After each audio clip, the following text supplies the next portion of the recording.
देश की राजनीति में एक बार फिर से ईडी और कांग्रेस पार्टी आमने सामने दिख रहे हैं और इस बार गांधी परिवार पर की गई ईडी की कार्रवाई को लेकर कांग्रेस कार्यकर्ताओं का गुस्सा सड़कों पर उतरा। जमकर जगह जगह प्रदर्शन किए गए, बीजेपी के खिलाफ नारेबाजी की गई, साथ ही गंभीर आरोप लगाते हुए बीजेपी को कांग्रेस नेताओं ने जमकर घेरा। कई जगहों पर कांग्रेस कार्यकर्ताओं को हिरासत में लिया गया। आखिर कांग्रेस और बीजेपी नेताओं में किस तरह की जुबानी जंग इस दौरान हो रही है, क्या है पूरा मामला, ये रिपोर्ट देखिए।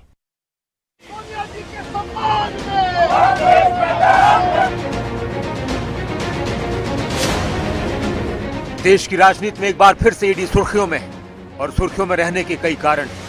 कहीं ईडी की कार्रवाई तो कहीं ईडी की रडार पर कांग्रेस के दिग्गज नेताओं का होना। और मामला इस समय गांधी परिवार से जुड़ा है। दरअसल ईडी ने कांग्रेस के नेशनल हेराल्ड अखबार और एसोसिएट जर्नल लिमिटेड से जुड़े मनी लॉन्ड्रिंग केस में पहली चार्जशीट दाखिल की है, जिसमें सोनिया गांधी, राहुल गांधी, सैम पित्रोदा और सुमन दुबे के नाम शामिल हैं।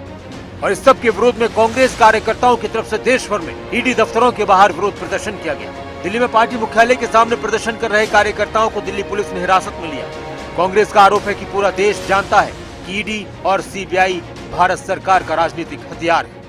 तो उसको लेके इस देश के अंदर ऐसा माहौल बनाया जा रहा है जैसे कि बहुत बड़ा घोटाला हो गया हो। इतनी संपत्ति है, बॉम्बे में, दिल्ली में, लखनऊ में उनकी है, अटैच की जा रही है।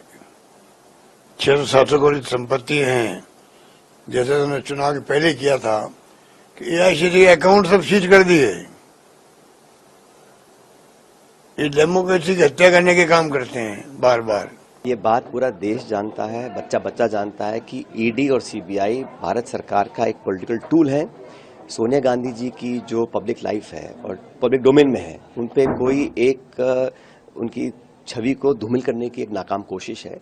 इस केस में जो तथ्य हैं वो अदालत के सामने आएंगे और मुझे न्यायपालिका पे पूरा भरोसा है। बिल्कुल हमारे लोग आक्रोशित हैं, जनता आक्रोशित है, कांग्रेस का कार्यकर्ता आक्रोशित है।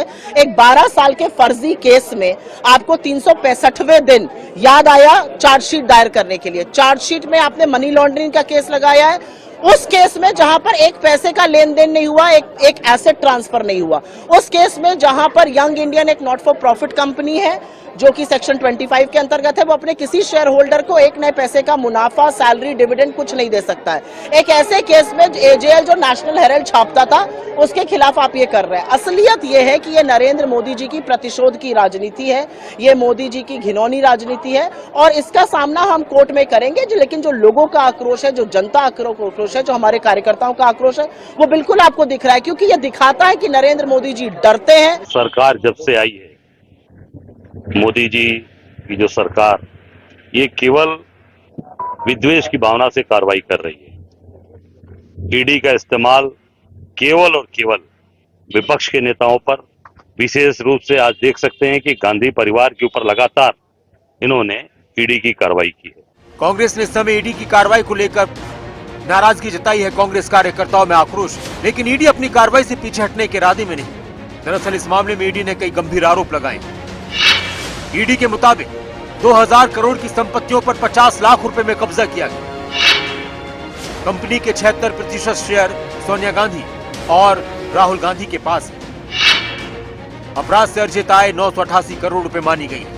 इससे पहले मंगलवार को कांग्रेस सांसद प्रियंका गांधी के पति रॉबर्ट वाड्रा ईडी ऑफिस पहुंचे थे, जहां उनसे गुरुग्राम के शिकोपुर लैंड घोटाले के मामले में पूछताछ हुई। रॉबर्ट वाड्रा ने कहा कि वो कार्रवाई से नहीं डरती और न ही देश छोड़कर कहीं जाएंगे। जब भी कुछ भी अन्याय होता है देश में, मैं हमेशा उसके खिलाफ उठता हूं, चाहे ये सरकार कुछ भी करे या कितनी परेशानी करे।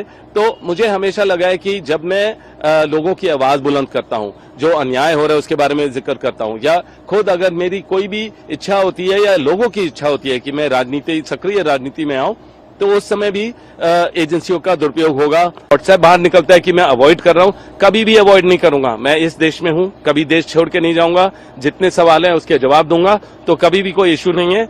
मैं यही कहूंगा कि मैं यहाँ पूरा स्ट्रांग हूं, मैं सारे जवाब दूंगा। देखिए, सॉफ्ट टारगेट तो मैं अपने आप को कभी नहीं बुलाऊंगा। मैं तो जितनी बारी आप मेरे को परेशान करोगे या मतलब कोई भी प्रेशर डालोगे, मैं और उभर के आऊंगा और स्ट्रांग ही बनूंगा। प्रदर्शन पर बीजेपी नेताओं का भी बयान सामने आया है। कांग्रेस पर निशाना साधते हुए बीजेपी नेताओं ने कहा कि कांग्रेस का प्रदर्शन किस बात के लिए है, समझ नहीं आता। अब ऐसा है, वो देखो, उनके प्रदर्शन करने के अधिकार को मैं चुनौती नहीं दूंगा, लेकिन प्रदर्शन किस बात के लिए, ये मैं बिहार से आता हूं तो एक पैटर्न आपको दे दूं। जब भी सीबीआई और ईडी क्वेश्चन करती है लालू जी को, उनके परिवार को, लैंड फॉर जॉब स्कैम में, तो लोग पहुंच जाते हैं धरना देने के लिए, आपको मालूम ही है। तो वही मॉडल कांग्रेस पार्टी ने भी अख्तियार कर लिया है क्या? गांधी खानदान के गुलाम की तरह काम कर रही है। बाबा साहब डॉक्टर भीमराव अंबेडकर जी का संविधान और देश का कानून देश के 140 करोड़ लोगों के लिए बराबर है।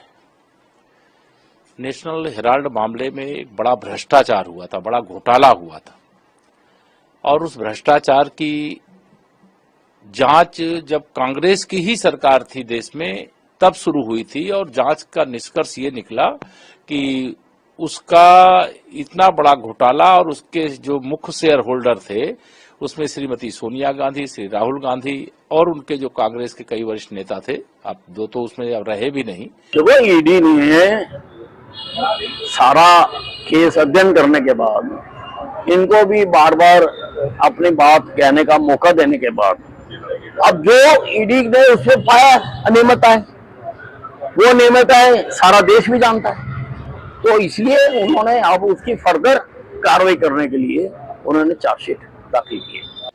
फिलहाल कांग्रेस और ईडी के बीच तनातनी अगले कई दिनों तक जारी रहने वाली है, यही महसूस होता है। ऐसे में कांग्रेस के विरोध प्रदर्शन का क्या ईडी की कार्रवाई पर कोई असर पड़ेगा, ये देखने वाली बात है। न्यूज डेस्क, खबरां।